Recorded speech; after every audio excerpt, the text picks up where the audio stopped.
Kisah Inspirasi Iman. Tanggal 2 Maret. 1. Santa Agnes dari Praha. Santa Agnes lahir di Praha pada tahun 1200, dan kemungkinan meninggal pada tahun 1281. Ia adalah putri Ottokar, Raja Bohemia dan Constance dari Hongaria, yang merupakan kerabat Santa Elizabeth. Pada usia dini dia dikirim ke biara Treinitz, di mana dia dididik di tangan religius Cistercian, yang pada akhirnya akan menjadi pangkatnya. Dia bertunangan dengan Henry, putra Kaisar Frederick II, Kaisar Romawi Suci, tetapi ketika tiba waktunya untuk meresmikan pernikahan, mereka membatalkan perjanjian tersebut. Ottokar kemudian berencana agar Agnes menikah dengan Henry III dari Inggris, namun hal ini diveto oleh Kaisar, yang ingin menikahi Agnes sendiri. Dia kemudian mengabdikan dirinya pada resolusi untuk mengabdikan dirinya pada pelayanan Tuhan di tempat suci biara. Kaisar Frederick konon berkata, "Jika dia meninggalkanku demi manusia fana, aku akan membalas dendam dengan pedang. Tapi aku tidak bisa tersinggung karena dia lebih memilih Raja Surga daripada aku." Hamba Tuhan memasuki Ordo Santa Clara di biara Saint Juru Selamat di Praha, yang didirikannya sendiri. Dia terpilih sebagai kepala biara, dan melalui jabatan ini menjadi teladan kebajikan Kristiani dan ketaatan beragama bagi semua orang. Tuhan menganugerahinya dengan karunia mukjizat, dan dia meramalkan kemenangan saudara laki-lakinya Wenceslaus atas Adipati Austria. Tahun pasti kematian Agnes tidak diketahui secara pasti, namun tahun 1281 adalah tanggal yang paling mungkin.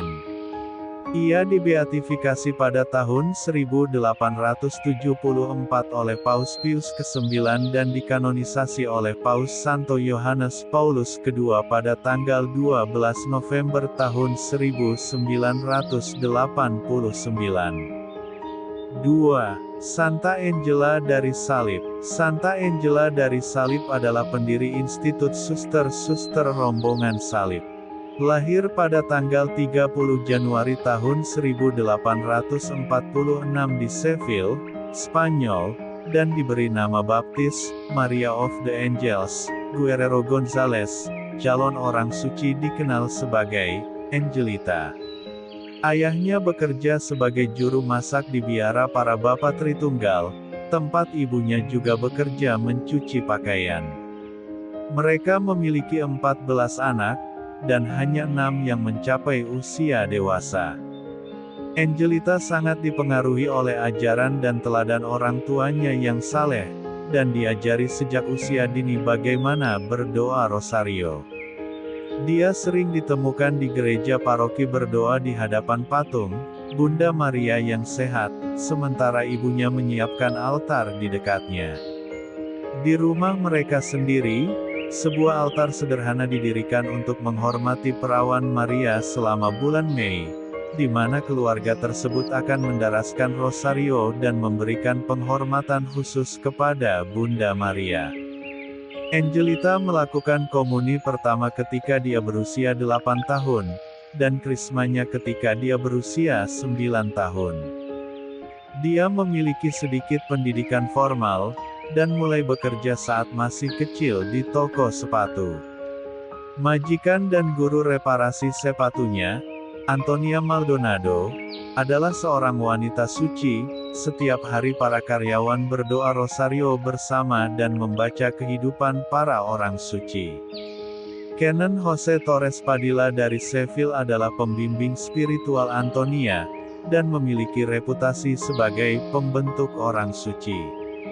Angelita berusia 16 tahun ketika dia bertemu dengan Pastor Torres dan ditempatkan di bawah arahannya.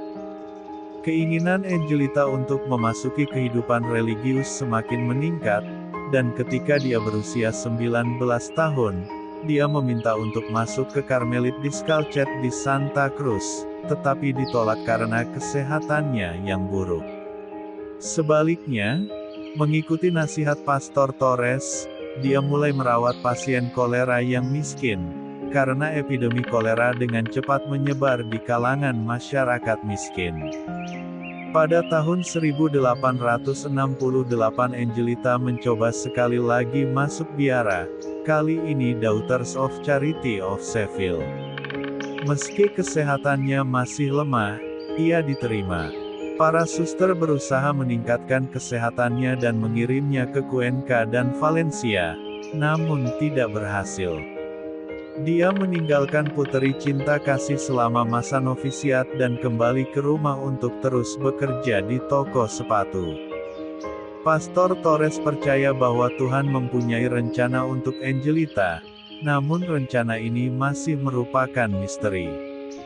Pada tanggal 1 November tahun 1871, di kaki salib, dia bersumpah secara pribadi untuk menjalankan nasihat Injili, dan pada tahun 1873 dia menerima panggilan dari Tuhan yang akan menandai dimulainya misi barunya. Saat berdoa, Angelita melihat sebuah salib kosong berdiri tepat di depan salib tempat Yesus digantung. Dia segera mengerti bahwa Tuhan memintanya untuk digantung di salib yang kosong, untuk menjadi miskin bersama orang miskin untuk membawa mereka kepada Kristus. Angelita terus bekerja di toko sepatu, tetapi di bawah kepatuhan Pastor Torres, dia mendedikasikan waktu luangnya untuk menulis buku harian spiritual terperinci, yang mengungkapkan gaya dan cita-cita hidup yang menjadi panggilan hidupnya. Pada tanggal 2 Agustus tahun 1875, 3 wanita lainnya bergabung dengan Angelita, memulai kehidupan komunitas bersama di sebuah kamar yang mereka sewa di Sheffield. Sejak hari itu, mereka mulai berkunjung dan memberikan bantuan kepada orang miskin, siang dan malam. Para suster rombongan salib ini, di bawah bimbingan Angelita, yang diberi nama Bunda Angela dari Salib, menjalani kehidupan kontemplatif pertapa yang otentik, ketika mereka tidak berada di antara orang miskin. Begitu mereka kembali ke rumah, mereka mengabdikan diri untuk berdoa dan berdiam diri, namun selalu siap bila diperlukan untuk keluar dan melayani orang miskin dan sekarat. Bunda Angela melihat kedua saudarinya sebagai malaikat, yang dipanggil untuk membantu dan mengasihi orang miskin dan orang sakit di rumah mereka yang jika tidak, mereka akan ditinggalkan. Pada tahun 1877, komunitas kedua didirikan di Utrera, di Provinsi Sheffield, dan setahun kemudian di Ayamonte. Pastor Torres meninggal pada tahun yang sama, dan Pastor Jose Maria Alvarez diangkat sebagai direktur kedua institut tersebut. Ketika Bunda Angela masih hidup, 23 biara lainnya didirikan, dan para suster membangun semua orang yang mereka layani dengan teladan kasih, kemiskinan dan kerendahan hati. Bahkan, Bunda Angela sendiri dikenal oleh semua orang sebagai Bunda kaum miskin. Bunda Angela dari Salib meninggal pada tanggal 2 Maret tahun 1932 di Sheffield.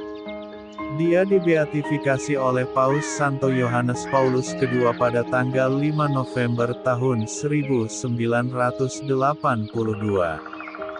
Dengan kerendahan hatinya yang khas, ia pernah menulis kata-kata ini, yang tidak ada berdiam diri, yang tidak ada tidak mau menjadi, yang tidak ada menderita semuanya.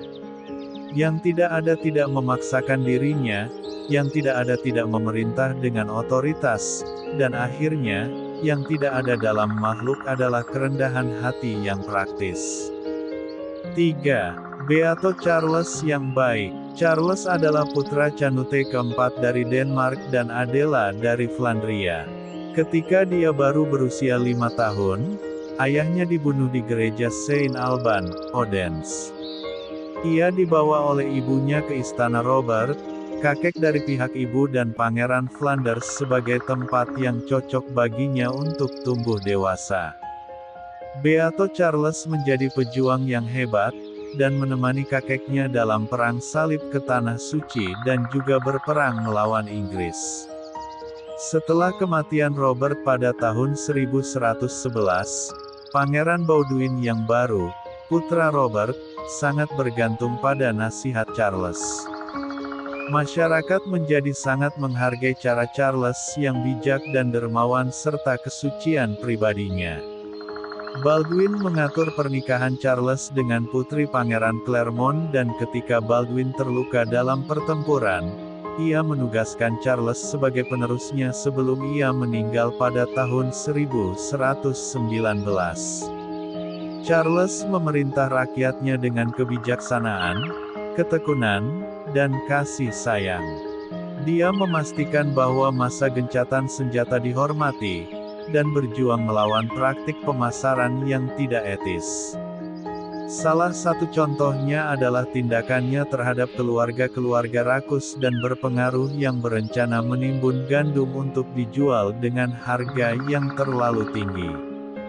Sifatnya yang adil memicu kemarahan para penentangnya.